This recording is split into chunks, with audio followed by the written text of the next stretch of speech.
Hi, everyone. I realized I probably was muted. My name is Catherine Leba. Welcome, welcome. Thank you so much for your patience. I was having some technical difficulties. My name is Catherine Leba. I am the manager of admissions and outreach here at the School of Nursing.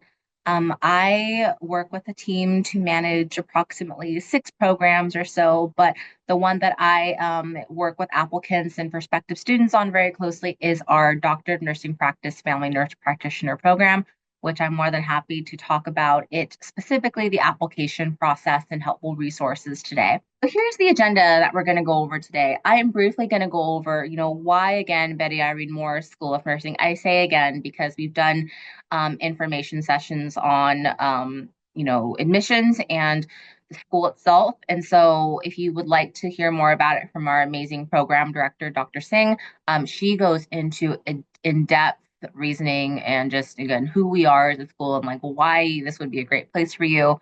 And so I will briefly summarize that today.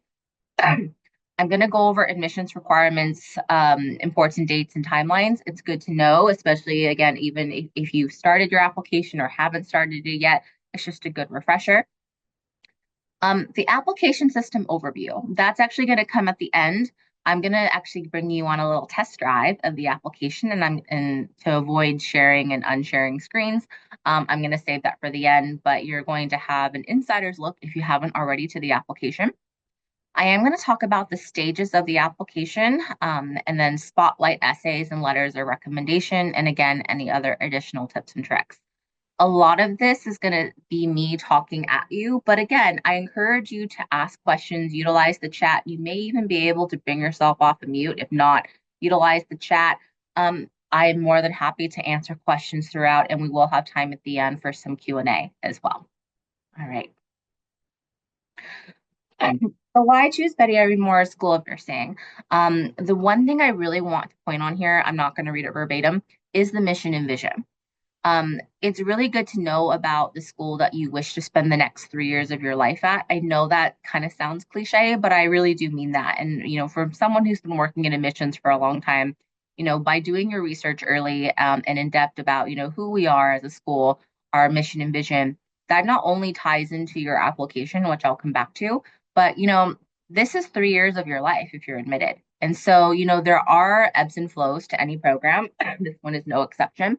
And what I tell prospective students and applicants and even incoming students is that um, re think about going back to what the school stands for, how it aligns with your values, and the three major ones that are on the screen are health equity, full leadership, and innovative clinical practice.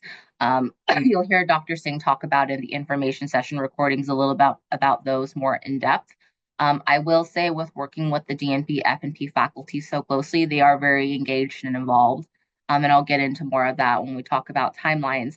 But again, I really encourage you, whether again you haven't started your application yet, or maybe you are in the midst of it, is that if you haven't really taken an in-depth look at our mission and vision, I would go back because I would then incorporate that into your application because then it shows, why are we a good fit for you? But also, why are you a good fit for us? And if those values and interests and passion all align, that's already getting yourself off to a good step. All right. About the DNP-FNP program. So as I mentioned, we are a 3-year hybrid program. What does that mean? So pretty much when you're admitted, a lot of things are going to be virtual. So how can I break this down? There are 3 to 4 in-person immersion experiences in this program. And those immersion experiences is that when the cohort comes to Betty Irene Moore Hall, actually my background, and you spend time with your cohort. And this could last from a couple days to 3 to 4, depending on which immersion that you're in. So the first years, when they start, their immersion is typically going to be in the fall. And they're not only coming to the Sacramento campus, we are in Sacramento, not Davis. We're a part of the health campus. You're not only here, but then you go on a Central Valley trip as well. So that's kind of one of the in-person components of the program. The other in-person components are your clinical rotations. And so the clinical rotations happen the second half of your program. So the first year and a half, You're doing your classes asynchronous, synchronous, online, and you're coming to the campus for your immersions.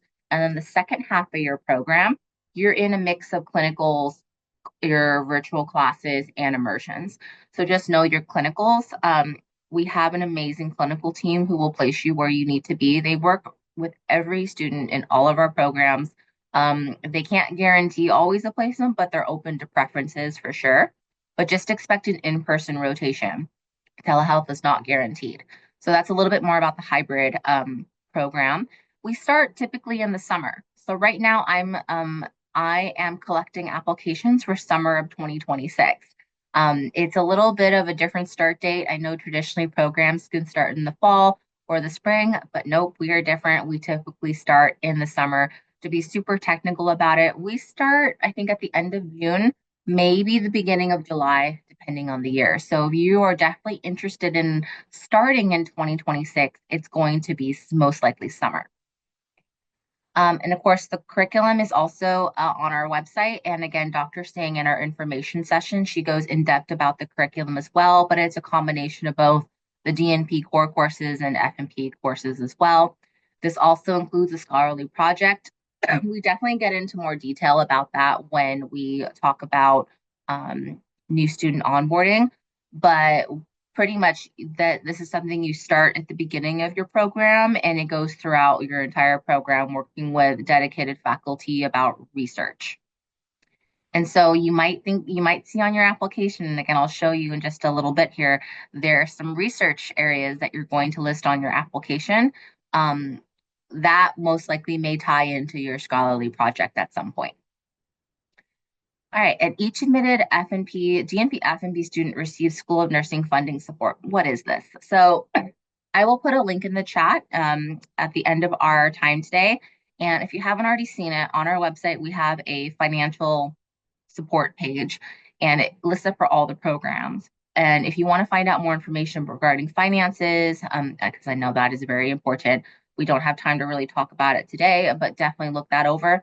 But the School of Nursing funding support, I like to talk about this because it's something that the School of Nursing does for all of its students. We give you a certain amount of support funding that comes from the School of Nursing, and that's usually about 10% of your tuition. But again, there's more information on the website.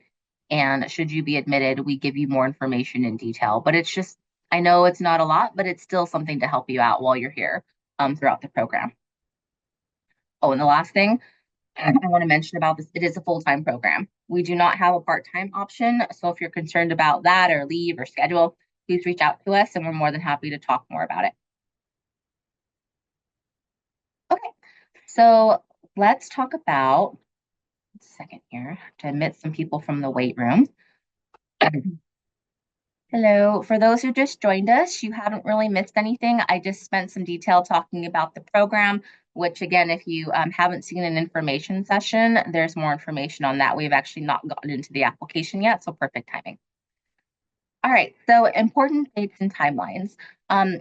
One of the other resources that I'm going to show you when I change over my screen is the How to Apply guide. This is on our website. It's on the admissions page.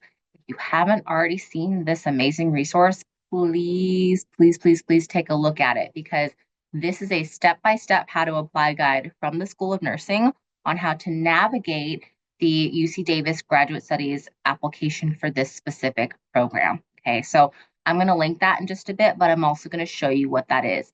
If you haven't seen it and you started your application, please pause and please look at this guide before you go any further. You may have already done a lot that the guide already asked, but again, it's just putting your best foot forward. Priority applications we're taking until January 5th, and that's 11:59 Pacific Standard Time. And then the link to apply, I'm going to put that in the chat as well. I'm going to show you all this when I switch over my screen, but you're applying through UC Davis Graduate Studies. So we at the School of Nursing are housed under UC Davis Grad Studies.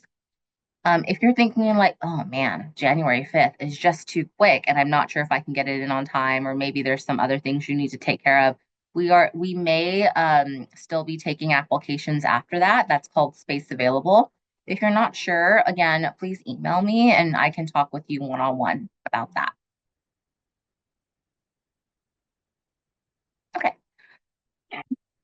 Here are the stages of the application. So we're going to start from the top left and kind of go to the right and down back to the left. I know it's a little wonky, but yeah, just follow the arrows. So as I mentioned, applications close for the priority deadline January 5th. So I always tell people for our who have similar deadlines, make it a New Year's resolution. If you already submitted it, that's great. But again, if you're someone who's like, I want to really enjoy the holidays or I don't have time, make it a New Year's resolution, and that way you can check it off saying, I have already completed a New Year's resolution for 2026. So what happens after you submit it? I start to do a minimum requirements review for the application, and then if you meet the minimum requirements, it then goes to the admissions committee to review. Once it goes to the admissions committee for review, they will take some time to look at your application, and then they will come back to me with a yes, we would like to have this person be a part of our program, or no, with specific reasoning as to why. And then you will be communicated your decision accordingly. So what this means is typically if priority application is January 5th, we try our very, very best. If you have all the material in, all your letters of recommendation, no transcripts are missing, things like that, we will most likely get you a decision by the end of January. So a quicker turnaround time. What happens after that? So say that you've been admitted, and congratulations, you would then be working with me during new student onboarding. That happens basically from March until you start the program, which is again end of June. Something that we have implemented over the last few cohorts are these virtual engagement sessions, and I collaborate very closely with faculty on those to talk about a variety of topics. And one of them is your scholarly project. We go in depth about like what to just prepare for. Again, we don't want to overwhelm you. You haven't started it yet, but feedback that we had received previous is, students would start the program and they would say, what is the scholarly project, right? So we're just starting to pepper that in. Some other things that the FNP faculty have talked about is, resources, support, time management. I know that's a very overarching topic, but again, this is a DNP program and it is going to be a change for a lot of our incoming students. So again, you start to put faces to names with faculty, and again, you have me along the way as well. So very supportive. Again, decisions are typically announced in January, but if you're coming in for space available, I will work with you on your specific timeline. Typically, we give you communication on when to confirm your seat. I think technically you have until April 15th. Again, not something you really need to know now, but I'm just giving you a very big overview of the timeline. And then you matriculate in June. I know that says 2025. I apologize. Where are we with the year? It's 2026, but the months are still the same. All right. So admissions requirements. Let's talk about this. I'll have a few resources and then we'll get into the application. And again, if you have any questions, feel free to utilize the chat. For those of you who joined late, again, it's going to seem like a lot of information coming at you. This is being recorded, so you can have this later on to reference. And we will have time at the end for questions. So admissions requirements. I just want to spend a few minutes talking about this because, again, I don't want you to go through the entire application and then pay for it and then you don't meet minimums, right? Because there is an application fee associated with it. So let's just do some refresh. So the first thing that we look for is a current RN license. You see that asterisk? That's not black and white. So we highly recommend that you apply with your nursing degree, whether that's an ADN, BSN, MSN, and you have your RN licenses active and in good standing. That's the majority of applicants. We do get a few who are maybe on their way to taking their NCLEX. And so technically we can still review you and possibly admit you, but it would be conditional. You have to have both your nursing degree on a official transcript and your RN license before you matriculate. So just know that if you're like, I don't have it yet, but I will probably have it in February or March, don't let that discourage you from applying because you still technically could apply. But just let me know. Again, send an email to our admissions inbox, and I'm more than happy to talk with you about your specific parameters. The other thing that we look at is a bachelor's degree. So most likely you're going to have your BSN, but someone could have a bachelor's in sociology and an MSN. or a bachelor's in sociology and an ADN, right? Graduate studies requires a bachelor's degree. It doesn't have to be nursing, but it has to be an accredited bachelor's degree. So just know that if you don't have that, whether if it's nursing or not, you're not going to qualify for this program. The other thing we look at are, I'm going to say this, 1 to 2 GPAs. So the one that we definitely look for is a minimum bachelor's degree cumulative GPA of a 3.0. Again, this could be from your BSN or non-nursing bachelor's. If you have a master's degree, that's great. We can definitely show hopefully an upward trend of your academic history, but we have to look at the bachelor's GPA at the end of the day to cross off that minimum. So again, we will take the higher of the bachelor's degree if you have both a non-nursing bachelor's degree and a BSN. If you have, say again, a degree in sociology, and that was a 2.8, but then you went to go get your MSN and you got a 3.2, I'm not concerned about that. And again, please reach out and we could talk more about that because again, academic history shows a positive trend. Science GPA. Okay. If you have a BSN or an MSN, the prerequisites are waived. You do not need to worry about an organic chemistry class that you may not have if you have a BSN or an MSN. You do have to have all the prereqs though if you have an ADN. And so again, if you fall under that latter category of an ADN and you're not sure about the prereqs, please come talk to me. But again, if you're like, I have a BSN, I don't have OChem, and I say this because I do get that question quite often, don't worry about it. They're a wait for you, and we will not calculate a science GPA, prerequisite GPA. I'm going to skim over these next two because again, I have dedicated slides. We have 3 letters of recommendation, and we have a couple of essays that you will be addressing in your application. The GRE is not required. If you have taken academic coursework outside the United States, you might be required to take an English proficiency exam. And again, if you're not sure, please reach out. The other thing I want to mention about coursework, because I don't think it's on my next slide, is that we require transcripts from all post-secondary institutions. So I'm living in Sacramento. I will give you an example of Sacramento schools. So say like I went to Sac State and I have transfer credit from Sacramento City College. It's not enough to just submit the Sac State transcript. I also need a transcript from Sacramento City College. So even if it has nothing to do with your nursing career, I still need all of your transcripts from everywhere that you went post high school. The good news is that right now when you're applying, all I need is unofficial transcripts. If you get admitted, then that's when we need the official. But again, if you went to a college where you took one class, I'm still probably going to need it, and that could hold up your application review. So when in doubt, please submit all your please list all your schools and submit all your transcripts so that way it doesn't hold up the application process. Okay. Let's see here. I'm going to move on. Okay. Resources. How to apply guide. We already talked about the mission and vision. I have faculty bios on there. Again, I will show you this in just a little bit. If you're curious about like, our FNP faculty and you want to look at their bios, that's on there as well. EC Davis Financial Aid, again, that's kind of the School of Nursing Support funding I was talking about. I will put the financial aid, their team's email in the chat because you might have questions that I'm not able to answer regarding financials, but they would definitely be the people to reach out to. Okay.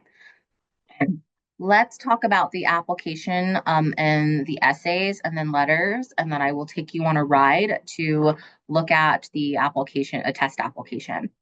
So with the essays, in the How to Apply guide, it's going to tell you how many essays you need to address. I believe there are 3. There is the statement of purpose, there's the personal statement. They both sound very similar, but they're not the same. So the statement of purpose, the personal statement, and the third one we'll talk about. I think it's like your not research area. It's like right in the beginning. I'll show you. I think there's another essay that you need to talk about as well. But when you think about your essays, here are some things to keep in mind. And again, I know this sounds, pretty straightforward, but I will tell you that the biggest thing to do to mess up your application is by not being thorough enough in your essays. And I do see that when I look over my applications, or the admissions committee does as well. And technically, when I usually do one-on-ones, we focus on essays and letters of rec. I'm not able to review what you wrote or tell you what to write, but again, here are some tips and tricks. So answer the response thoroughly. Um, if we ask something more than once, please still answer it. Like the statement of purpose and the personal statement, I think both ask about your research interests. They are different, but again, don't be afraid to say something again because again, we want to, you might say it in a different way or you might apply it in a different time in your life, things like that. So again, if you see something that's asking you for the information more than once, I know it's redundant, but please still put that in there. The great thing about the how to apply guide is that if you're like me, I like to answer things by like bullet points or like by sentence, depending on how many questions are in a question. So you might be able to map out your answer that way as well, depending on how lengthy the prompt is. So again, when in doubt, please be thorough. There is a character count. So I think, if you're someone who I would recommend writing everything out and then editing from there. Okay. Why us? That goes back to mission and vision from what I mentioned in the very beginning. Please watch the information session from Dr. Singh, the recording about, who we are. If you're someone who likes to hear an explanation, that's going to be great for you. You can go to our website. But why us? Why are you ready to pursue why are you ready to pursue your FNP at a doctorate level? But why specifically us at Betty Irene Moore School of Nursing? Talk about your journey.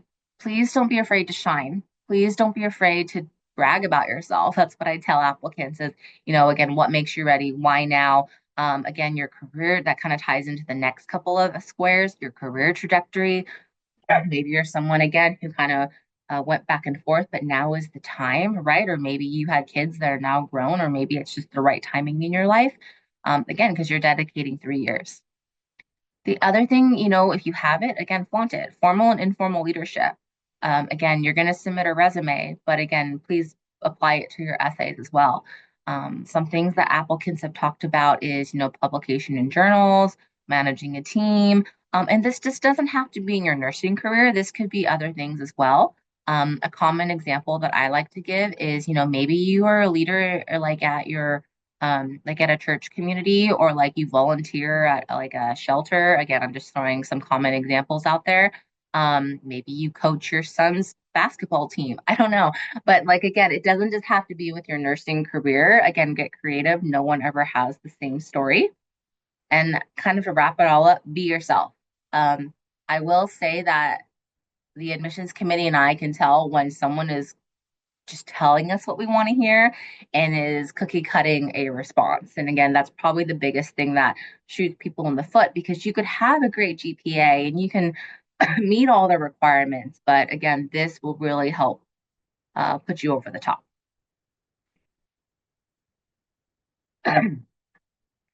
Letters of recommendation, how to choose, how to communicate, how to submit. So for the School of Nursing, we require 3 letters of recommendation. They don't all, there's not a specific like two have to be professional and one has to be academic or the other way around. We just really want people who can write about, your characteristics, your skills, maybe some experiences. Most of the time, if not maybe 99% of the time, it will come from a professional um, recommender and or academic. You could also get creative. So, like again, I talked with an applicant I think a couple months ago, and again, they do a lot of volunteer work. And so she had someone she didn't report to, but like oversaw kind of like her volunteering. And so they can write a great letter of recommendation about her. So if you're someone who's been out of school for a while, you're not going to get dinged for not having an academic letter. What you may want to emphasize though in your essays is like, why are you ready for this academic program?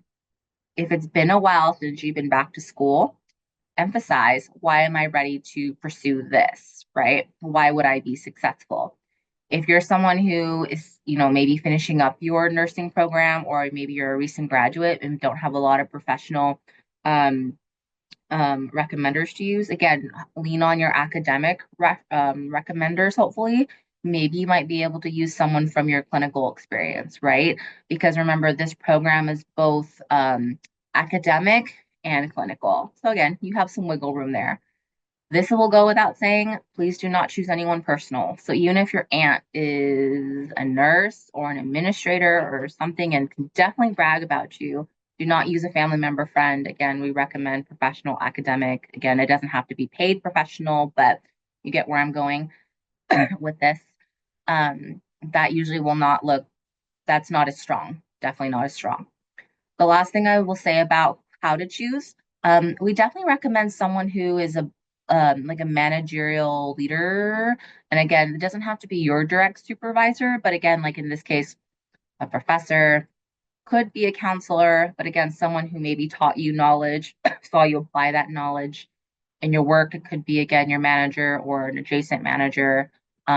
You could get, maybe one of your direct reports to write it, but that doesn't technically come across, that doesn't usually come across as strong. So again, that's what we would recommend. How to communicate, I'm sure you all know because you are all probably working professionals. People are busy, especially now it's the holiday time. Please, if you have a recommender in mind, give them a head. Well, first of all, ask if it's okay. But if it is, give them a bunch of time to work on their letter. Again, because we all get sidetracked with different things. And like I said, it's the holiday. Be cognizant of their time. And if you guys need to sit down and have a one-on-one on kind of like what are they looking for to write, that's encouraged as well. For example, we tell an example I had with the one-on-one applicant, again, this was probably a month ago, was, have a conversation with your recommender, like, here's what Irene Moore's vision is about, and like, I'm really excited about it, and I know I align, but can you provide examples of how you see me align, right? You can get that technical. Give them more information than not, right? All right. How to submit. You are not submitting the letter on their behalf. You are also not providing it to me to submit on their behalf. What has to happen is you will list your recommender in the application. They will then get communication on how to submit their letter of recommendation. And hopefully everything is all good to go from there.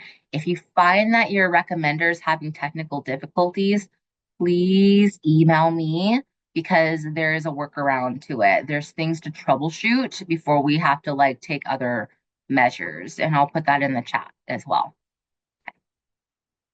All right. So hopefully, again, I know it's a lot of information, but hopefully more details, giving you more answers and more clarity to things.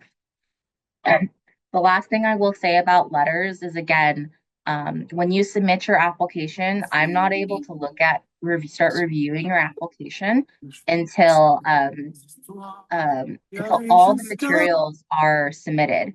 So if you're waiting on one letter, I'll probably send a reminder email saying like, "Hi, still waiting on this, but I can't review it until I have all the information." All right, so here's something fun. So just to recap, the three B's: be organized, be specific, be yourself. Again, I know that sounds kind of, cliche and straightforward, but again, I cannot tell you that, again, the biggest thing that people shoot themselves in the foot is not doing these three. So again, if you want to, when you listen to the recording or you want to take a screenshot now, like when in doubt, anchor yourself to these three. Okay. Are you guys ready to go for a test drive? So actually, before we do that, I'm going to put all the links that I set in the chat and actually show you some stuff on our website before I show you the application because it will all make sense. And maybe if you want, you can open up some of these resources, or if you already have an application open, I highly encourage you to follow me along. Okay. So let me pull up the website really quick. 1 second. Okay. Bear with me here. I'm going to share my other screen. And then I can't remember how Zoom works, but for those of you who joined later, you keep hearing me say, contact me, email me. This is our admissions email that I just put in the chat, SO1 admissions. Where is it? Right here. Okay. Can you give me a thumbs up that you see the DNP-FNP page? Perfect. Thank you. I appreciate it. Okay. So if you've already been here, you know where I'm going. If you haven't, this will be good to remember. So admissions and aid right here. I'm already here, but I would select the DNP Family Nurse Practitioner link. Okay. Here's that lovely how to apply guide that I keep mentioning. Okay. Let me see if I can scroll in. Okay. All right. I'm going to start off at the top. I'm not going to go through this in depth. Again, you can look at this on your own time, but I do want to point out a few things. Please use this as you're going through the application. You don't have to use it page by page or step by step, but again, let it be a guiding light, and here's why. One, this is 7 pages long. Please don't let that overwhelm you. Again, it just shows how detailed it is, and we provide all those extra details to, again, help you put your best foot forward. Okay, so how to apply guide. This will give you some information about deadlines. Here's that lovely application fee I was talking about. Um, Again, talks about transcripts, and then it goes into more about, information on what to provide your letter or your recommenders, right? So again, read that over if you haven't already requested that. You will submit a copy of your resume. So please make sure that's up to date. That's about requirements. I'm not going to really get into that. So really what you want to look at is page 4 and below. So completing your application, again, it's going to walk you through this, and I'm going to show you this visually, but again, it goes by the categories of your application. Here is plans for graduate study. I apologize. This was the other one I couldn't remember thinking of. So you're going to talk about a statement of purpose, a personal statement, and plans for graduate study. So the one thing the application for UC Davis grad studies does not have that we specifically have in this how to apply guide is the School of Nursing additional prompts. Unfortunately, we were not able to add the additional prompts to the actual application, so we stuck it here. So this is how we will know that you actually looked at the document. So you will talk about, your plans for grad study, and you're going to address, the additional School of Nursing response as well. You're not answering these in bullet points. What I meant earlier is that how I like to draft my what I want to talk about is in bullet points, but this is an essay. So if you find that your response here gels within these other bullet points, please go ahead and do so. You don't have to separate it out. You can if you want, but to each their own. Okay. Academic history, and then here are the additional information about the statement of purpose and then the personal statement. So again, we have School of Nursing prompts for each of these. So again, please take a close look at these essays, and you address all the information here as much as possible. This is where I give the example of information is going to seem redundant. There are different ways to talk about the same thing if you find it applicable in that area. So you might be talking about your research interest a couple of times, and you might be able to talk about it in different ways. Okay. If you need test score requirements, again, if you need an English proficiency exam, it gives more information in here. Talks about fellowships. Next step. So again, very detailed document. I just wanted to show you that. The other thing that I'm going to link in the chat, so actually let me do this. This will go out with the recording, but just to make sure, again, I want to do my absolute best to echo this as much as possible. I will put it in the chat. And then the financial support page that I mentioned in the beginning, that's here as well. I'll put that in the chat. Where's my mouse? Okay. You just scroll down. Okay, so and also if you're a veteran, you're specific or using that stuff, there's specific information here about that as well. And then FNP program. So you'll click that. Trying to think if you again have academic coursework outside the United States, here's some helpful information for you here as well. So there you go. Okay. All right, I clicked off of the website. Can you let me know if you see the UC Davis graduate study application homepage? If not, I'm going to have to reshare my screen. Perfect, I got a thumbs up. I appreciate Jennifer. Thank you for giving me thumbs up. Okay, So this is on our website. This is where you're applying. If you're trying to look for like an application on our School of Nursing page, it's not there. It's here. So, but the admissions page will link you to here.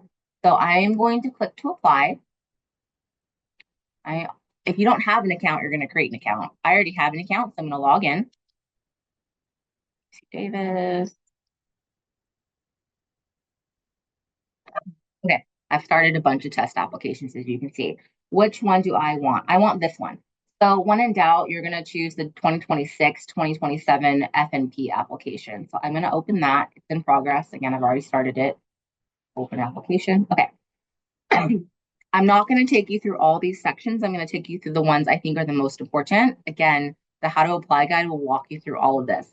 So on the how to apply guide, we bolded each tab, each topic, right? So again, this should take you through it in detail. So you're going to fill out your basic information. You're going to, this is a test. Basically your biographical data, plans for grad studies. Okay. This is where you need to select the program.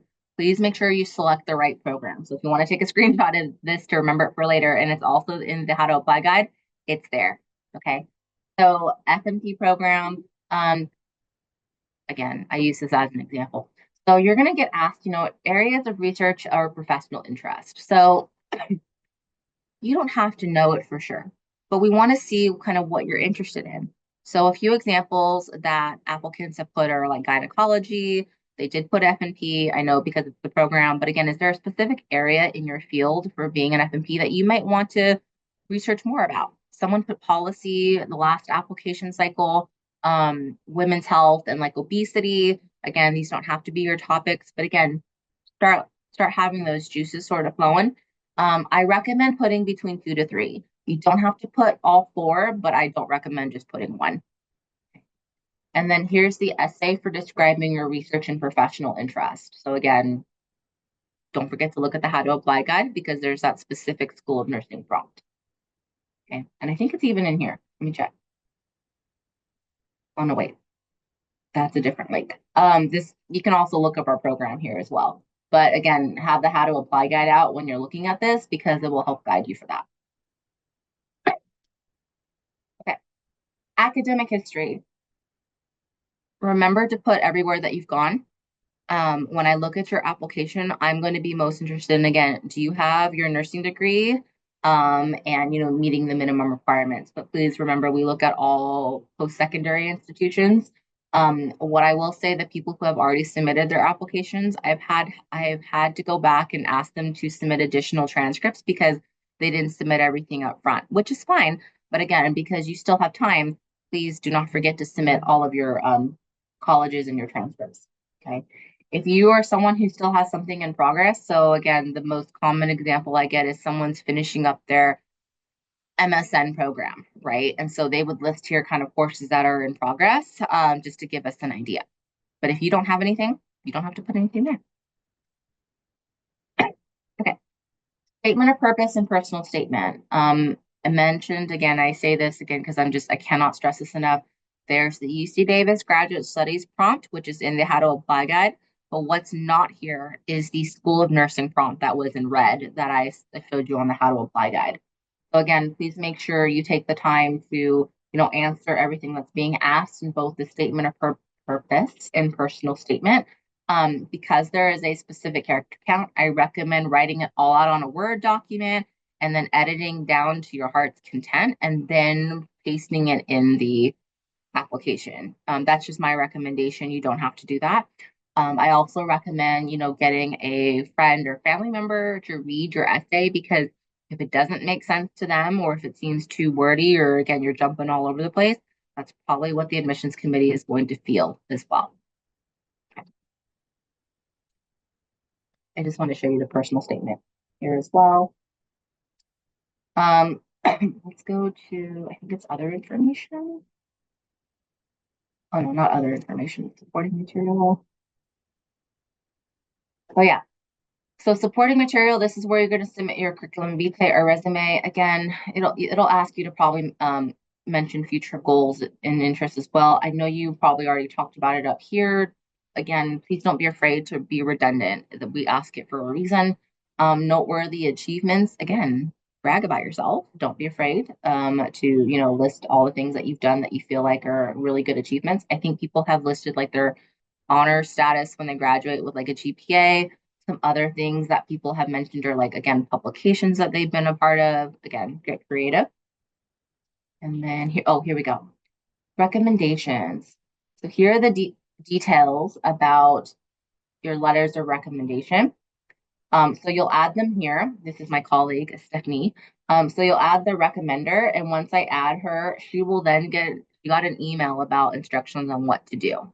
Okay. So you're when in doubt, you're going to add 3 people in there. You could technically, I think, list up to 5. We're not going to look at 5. So please make sure you list 3 really good people that you know would write you an outstanding letter of recommendation. Just an agreement that you attest to everything in your application is true. And then you're going to review it. And then say, like I signed my name, you're going to review it. And then you're going to pay the application fee. If you did not pay a fee, you did not submit your application. So when in doubt, please pay your fee. If you're looking at waivers, I know UC Davis, they're the ones who look at possible waivers. We're not in charge of that. Okay. So I'm going to pause for a minute or two. I know I just said a lot of information, but because I'm actually in the application, does anyone have any questions about the application and what it looks like, a specific section? Go ahead and put that in the chat. I think if you're able to come off of mute, you can go ahead and do so, but I'll just wait for a minute or so.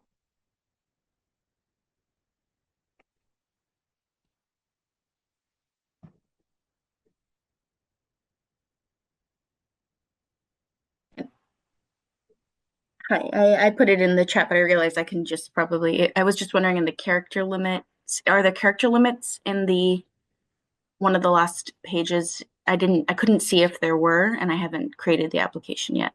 Let's But see. So, well, hi, Karina. Thank you for your question on the certification and awards. So let's go back to, I think it's supporting material. Oh, yeah. So sorry, it's right here. So it's technically 3,000. Is this what you're referring to?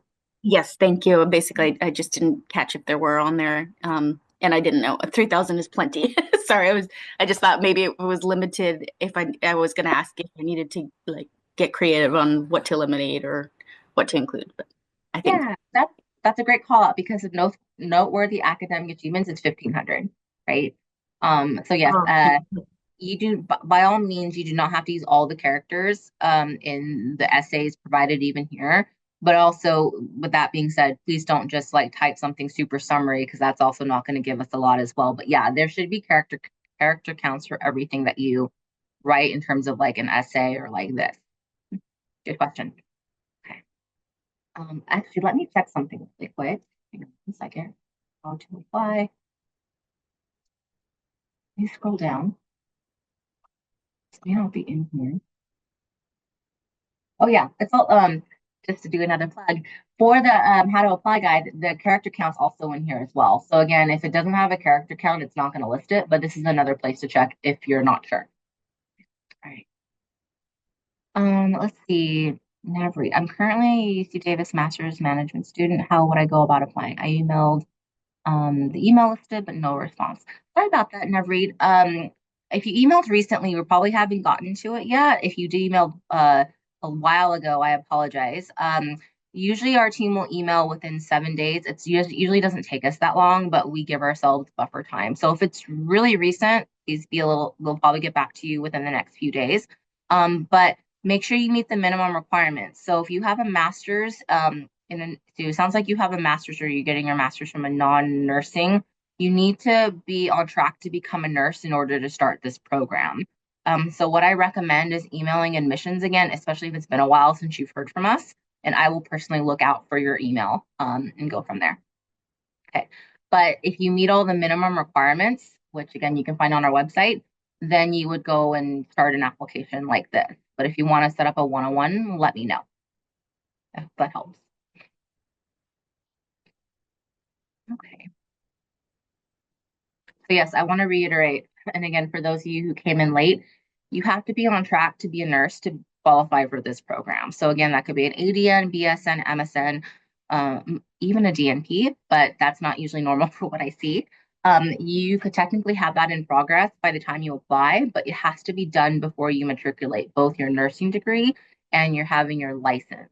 Yeah, a little bit about that. Okay. Is there a minimum for nursing experience for the School of Nursing tab? Let's look. Um, this is just me. I'm not a nurse. No, but no, there's technically not a minimum amount of time you need to be an RN. That used to be an admissions requirement, but we took it out for a variety of reasons. Also, we see a lot of new grads wanting to go right into their DNP-FNP. So you are encouraged to apply whether you have 10 years of experience or not really any. But again, if you don't really have a lot of RN experience or really any, really emphasize why in your essays. Why are you ready for this type of program, and maybe how you've been successful in like clinicals during your previous programs. Okay, let's see. Someone asked about research. Hang on one second. So someone asked about the research. Let me go back. I like to be as visual as much as possible and for graduate study. Okay, so would you recommend, for example, that we go in depth about two that we are really interested in, or list four interests with the equal amount of depth? Oh, that's a really good question. A mix of both, and here's what I mean. So, if you have four areas of interest that you want to put down here that are of interest to you, please put them down. But if you have two that you are really passionate about, that's what I would focus on in your writing. I would maybe mention like a sentence saying, "These are the areas that I'm interested in, but my top two are." X, Y, and Z, and here's why, right? So it's a combination of both. Like I said, don't be afraid to put more information on there, but again, elaborate on the places that you know that you are over the moon about. I hope that helps answer your question. Great questions, everyone. I love getting all these questions. Okay. So with that being said, I'm going to go back to the home page just because I don't want to navigate in and out. But yeah, if you have any questions, now is the time. We have about 5 minutes left or so. Um, if you want to set up a one-on-one, I'm more than happy to do that. You would email our admissions email. You're most likely going to hear back from me. And I'm more than happy to set something up with you between now and the new year. If you're someone who like, I'm not thinking about applying until later, I'm more than happy to meet with you. Yeah, any other questions you have, put them in the chat or you can come off and mute.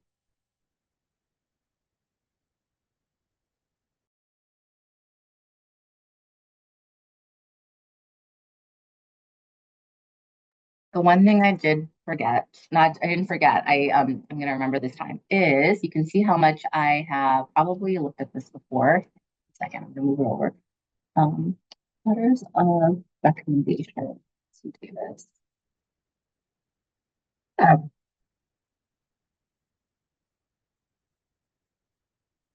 when in doubt, you can always reach out to us in admissions and we will help navigate where you need to go.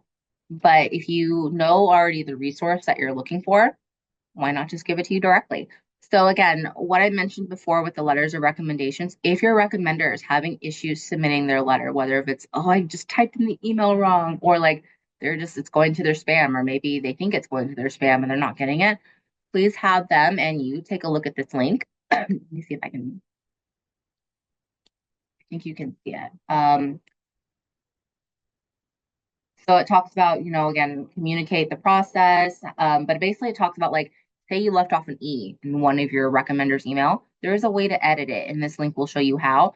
But when in doubt, if things are just not working and, you need to get it in, please email me and then I can, talk to you about potential options.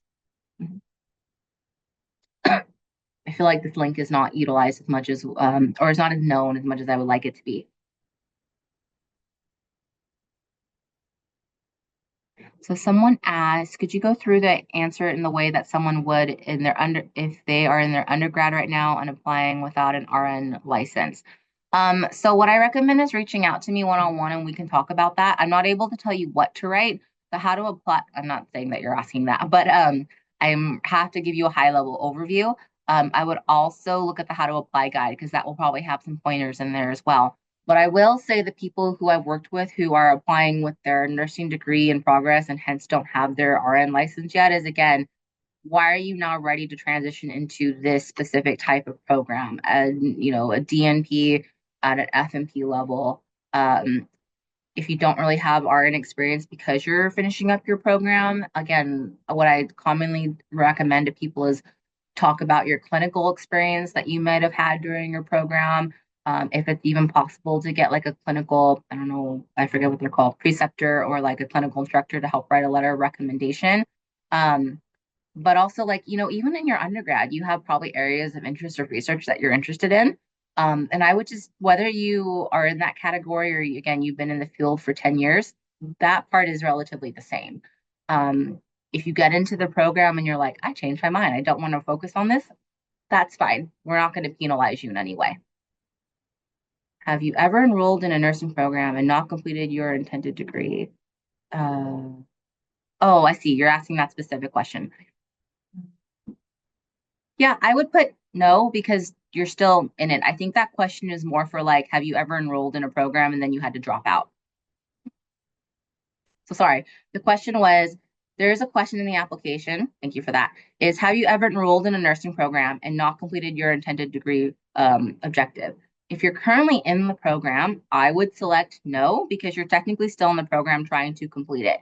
This is more for like you went to a BSN program and you had to drop out for whatever reason. Now, if you are falling into that category, you would select yes, and maybe you would spend some time in one of your essays as to why. Did you drop out because you had a family issue? Did you drop out for financial reasons? Was it academic? And if so, how have you come back from that? Right? I hope that helped a little bit. Thank you for sending me that clarification. I know we're 1 minute over time. I do want to pause and I do want to say thank you for those who have joined us today. You will get this recording, and for those who are able to, who didn't attend today and will watch the recording later, I hope this is very helpful. I'll stay on for another minute or so if anyone has any questions. But yes, when in doubt, please just email. Thank you, everyone. Have a great day. Thank you for joining me during your lunch hour.